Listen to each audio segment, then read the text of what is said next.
Epilogue. "Oh, boy. Don't look now. Here comes trouble. We've got company," Gabe yelled to anyone within a 5-mile radius as he stood on the deck over the spitting, hissing grill. Hey, we made it," Blaine said, laughing as he helped Melody, his wife of 4 months, up on the steps and onto the deck. They'd only known their new secret for 3 days, and already he was wild with worry and concern about every move she made. "Careful on that last step." Dylan pushed past and rushed on ahead of them. "Guess what, Uncle Gabe? Guess what? I get to go water skiing today." "Cool." Gabe held up his hand for the child, who was looking less and less a child every day. Dylan hit it, still jumping up and down. Then Gabe held out his hand to Blaine. "Hey, happy 4th. Behind him, the hamburgers on the grill popped and spit loudly. "Mel?" "Hi there." She accepted the one-armed hug he gave her. "Are the girls inside?" "They are," Gabe said, flipping a hamburger patty. "They're trying to figure out how to make some kind of jalapeno hot sauce. Consider yourself warned." She bowed slightly. "Thank you, O wise one." "May the Force be with you." Gabe did a hand-out salute that had nothing to do with Star Wars. Melody laughed. He was as crazy as ever. She left them tending the meat and pushed into the kitchen door where she found the 3 women just as Gabe had warned, standing over a blender, gazing at the green concoction therein. "Hi, guys." All 3 gazes swung to her. "Mel, you made it."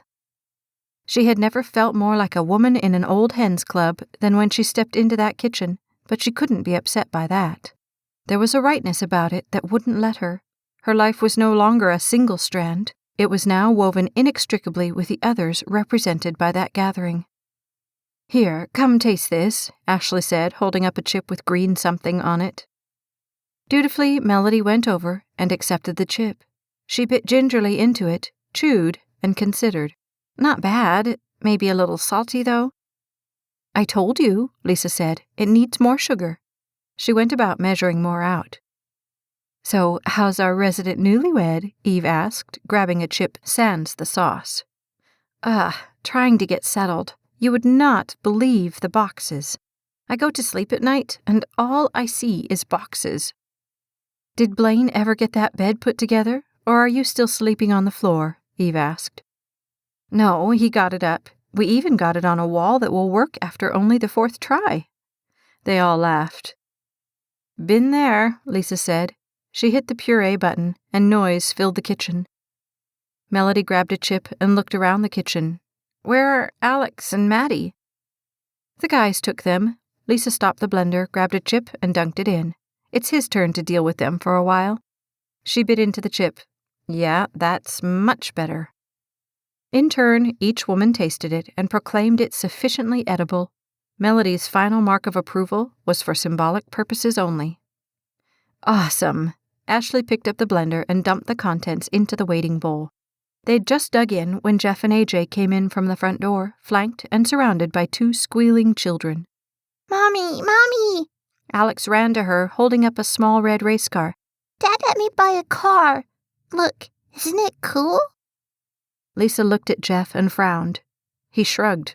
It was cool. Holding Maddie in one arm like the little featherweight she was, he put the groceries on the cabinet. "How could we pass up cool, Mom? Come on." "Yeah," AJ agreed. Then he spied the dip. "Food." Eve shook her head. "The more things change, the more they stay the same," Melody finished, and they all laughed. "Hey," AJ protested around the chip already in his mouth. "I'm starving. I didn't eat breakfast." "Oh, yeah?" Eve asked, grabbing a chip herself.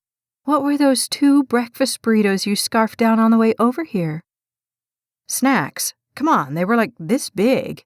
AJ held his fingers 3 inches from each other. He grabbed another chip. "Hey, Mel, how's the new place?" "Fantastic. You'll have to come see it sometime.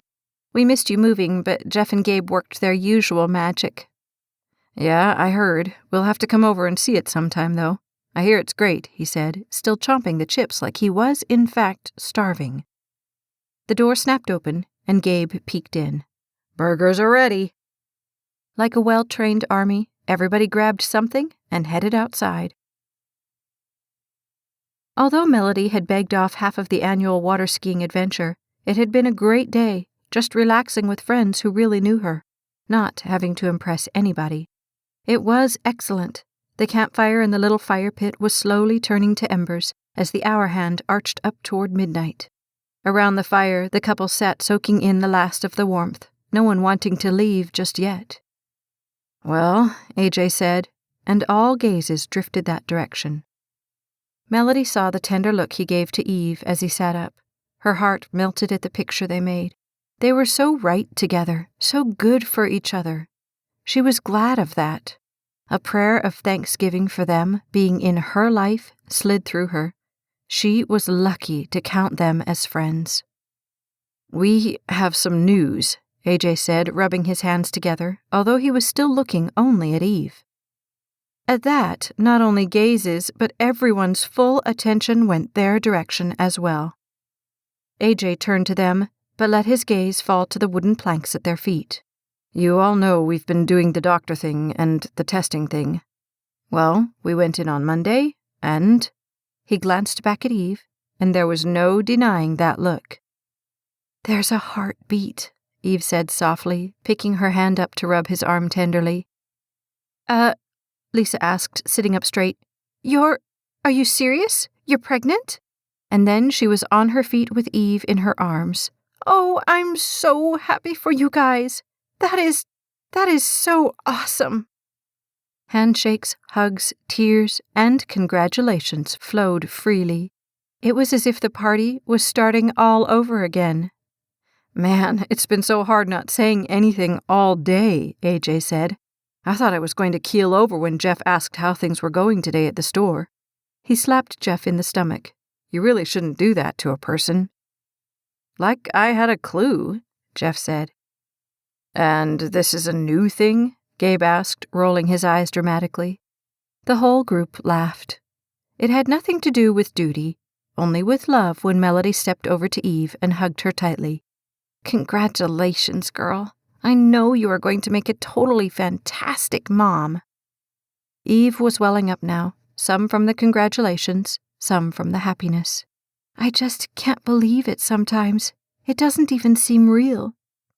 "Oh yeah? Wait until you can't see your feet anymore," Lisa said, wiping her own tears away.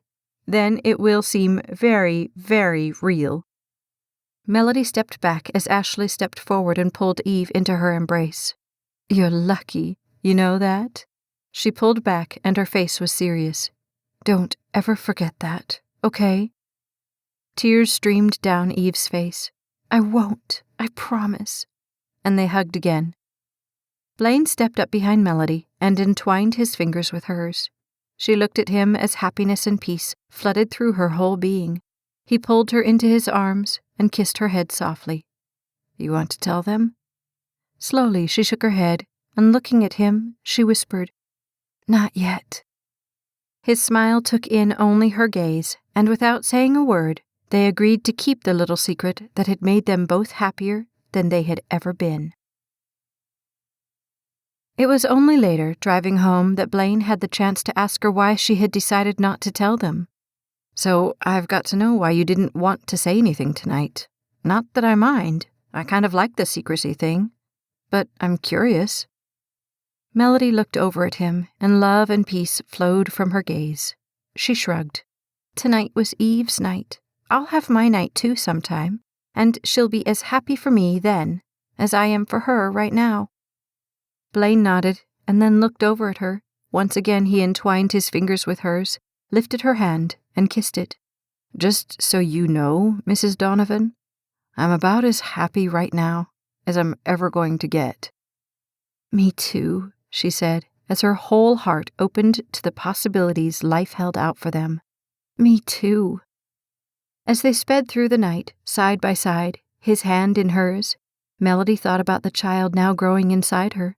She laid her other hand there, sensing the tangible, if not yet seen, proof of just what's possible when you take a chance to be wholly 100% for real. It was a chance she would always be glad she had found the courage to take. This has been For Real, Book 3, The Courage Series, written by Staci Stallings, narrated by Becky Dowdy. Copyright 2012 by Staci Stallings.